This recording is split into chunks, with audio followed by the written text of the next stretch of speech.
One of the things that I've always loved about natural dyeing is that you can take something that essentially is going to end up in the compost heap and turn it into something wonderful and creative and just make the most beautiful colours that really you can get no other way. So in today's video, I'm going to be taking the prunings from my apple trees and going to be turning them into a lovely natural dye. If you're new here, my name is Becca and I'm a hand spinner, natural dyer and newbie weaver, and you're very welcome to my home in West Wales. If you grow fruit trees, and particularly on a dwarf rootstock, then you're going to have to prune them. And you do that generally twice a year, end of the summer and in the midwinter. So I've just done the summer pruning and I collected up the leaves and the twigs, and in this video I'm actually just going to be dyeing with the leaves. So let's have a little look at what you need to do to get the fabulous colour from apple leaves. There's going to be a bumper crop of beautiful red Katia apples, and this is on a dwarf rooting stock, meaning that it really gets no taller than about 7 foot tall. When you're summer pruning, you just take off the top third of this year's growth. This is what's called a spur fruiting tree, so it means that you're not cutting off any of next year's flowers, therefore next year's fruit. If you want to do a really hard pruning, you wait until the winter when the plant is not growing and the apples have been harvested.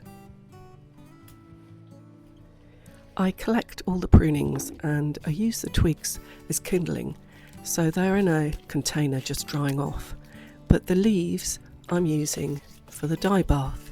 So I'm just stripping these off.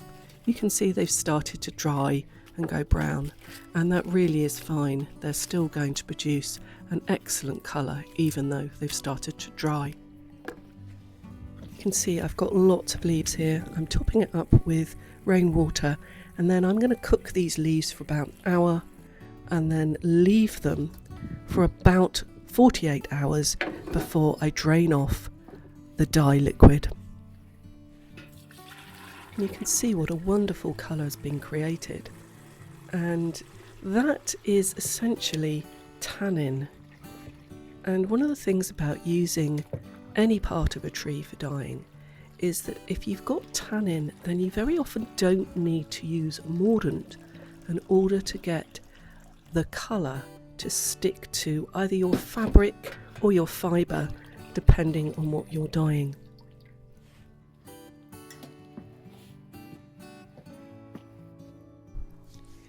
This really does have a very dark colour. Kind of looks like PG Tips. It's quite a strong smell. I mean, not unpleasant, sort of fruity smell. I think this is going to work. So what I have here is things that I'm going to over dye. So that is dandelion that I then finished with a bit of iron, so it's quite grey. This was experiments with, I want to say, pine cones, and then I had an exhausted vat of weld and just over dyed that. So I'm going to over dye it again. Some mordanted cotton and some unmordanted but scoured wool, and this is just going to soak for about an hour so it's nice and wet before it goes into the dye.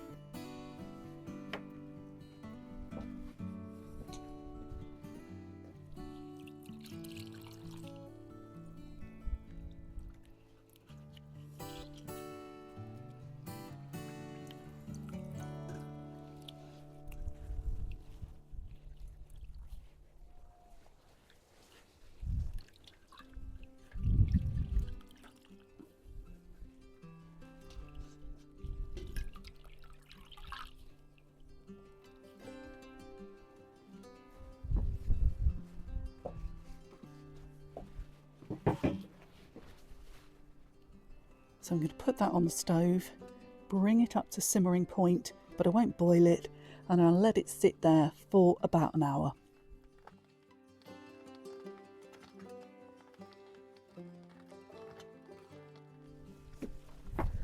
I let my pot of wool and dye sit overnight to cool, and as you can see, it started to rain, but that's not going to harm it.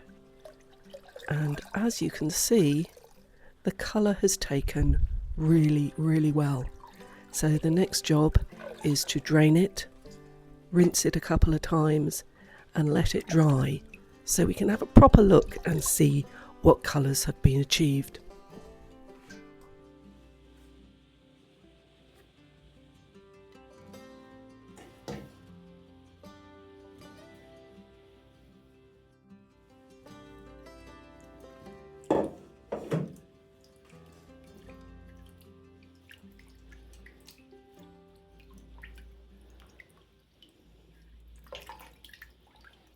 So all that filming was done about 2 weeks ago, and I've actually had a really nasty summer cold ever since, and you can probably hear I'm still a bit croaky.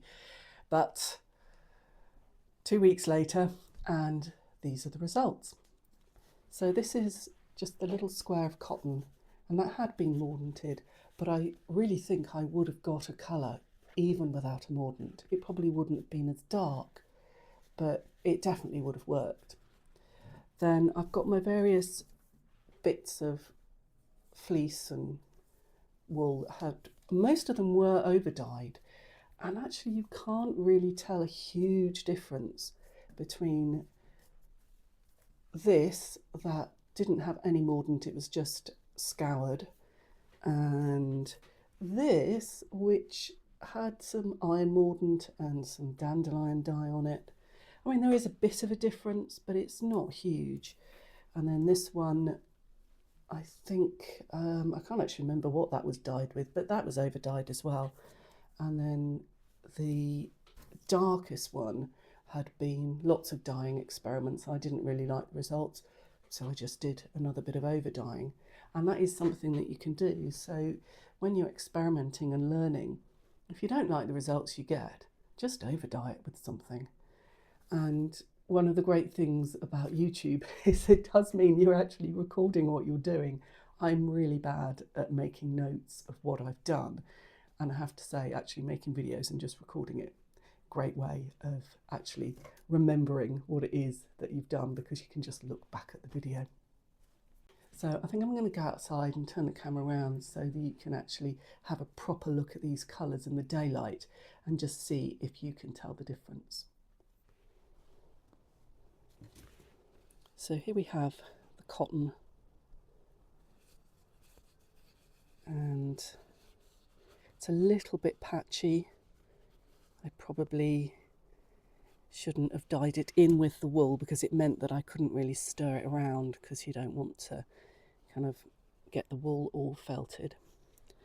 Then here we've got the wool that had the iron, so it was quite grey. Then that one, I think, was a sample I'd used something like yarrow on that. So that's quite yellow. And then this is the over dyeing, and I've done some experiments with, as I say, an exhausted weld dye bath and also some Scots pine cones. And that, I really like that colour. I think that's kind of great. You can see the tips are quite dark. And then this was just the scoured wool. I mean, there is a difference, but not huge. And I think if you carded those together or combed them together, you really wouldn't notice the difference at all.